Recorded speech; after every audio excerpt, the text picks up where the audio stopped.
ដោយវះកាត់សម្រក់ខ្លាញ់ខ្មៅពោះតារាកំ ប្លែងកាតូត្អូញបាត់ចំណូលពីការច្រៀងការ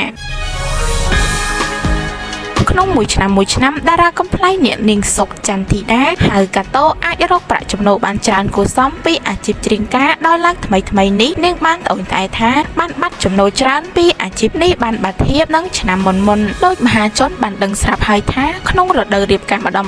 តារាកំ ប្លែងកាតូដើរច្រៀងកាត់សក់ការក្នុងមួយថ្ងៃចាប់ពី2រោងទៅ3រោងស្ទើរតែរកពេលវេលាសម្រាប់គ្មានចម្លែកអ្វីតែឆ្នាំនេះមិនសូវមានគេហៅកាត់សក់ច្រៀងការដោយការពីមុនសោះជួបជាមួយតារាកំ ប្លែងអ្នកនាងកាតូកាលពីថ្មីនេះនាងបានបញ្ជាក់ប្រាប់ថាការងារច្រៀងការឥឡូវស្ងាត់ណាស់ប្រហែលជាវិបត្តិសេដ្ឋកិច្ចធ្វើឲ្យគ្រប់គ្នាមិនហ៊ានរៀបការហើយមើលទៅតែទោះជាយ៉ាងណាក៏ដោយក៏នាងបានងាកមកធ្វើការងារផ្សេងទៀតដើម្បីរកប្រាក់ចំណូលចំចេញគ្រួសារខណៈពេលដែលការងារមិនសូវមមាញឹកដូចមុនតារាកំ ប្លែងអ្នកនាងកាតូបានទៅហាងកែសម្ផស្សមួយកន្លែងវះកាត់សម្រក់ខ្លាញ់ខ្មៅពោះដើម្បីបានរៀងស្អាតគប់ចិត្តស្វាមីអ្នកនាងកាតូបាននិយាយដោយមិនលាក់បាំងថាធម្មតាអាយុយើងកាន់តែច្រើនត្រូវកែសម្ផស្សខ្លះដើម្បីឲ្យកាន់តែស្រស់ស្អាតគប់ចិត្តស្វាមីផងនិងគប់ចិត្តខ្លួនឯងផងសម័យនេះហើយទៅខ្លាចអីក្នុងការបង្ហាញប្រាប់សាធារណជនឲ្យបានដឹងថាកែសម្ផស្សនោះជាស្ដែងថ្មីនេះនាងបានទៅវះកាត់បូមខ្លាញ់ខ្មៅពោះចេញដើម្បីទទួលបានរៀងស្អាតដោយការពីមុនមកវិញសុខភាពរបស់នាងពេលនេះបានល្អប្រសើរច្រើនហើយអាចបំពេញការងារគ្រប់បែបយ៉ាងបានទាំងអស់ស្ថិតក្នុងវ័យ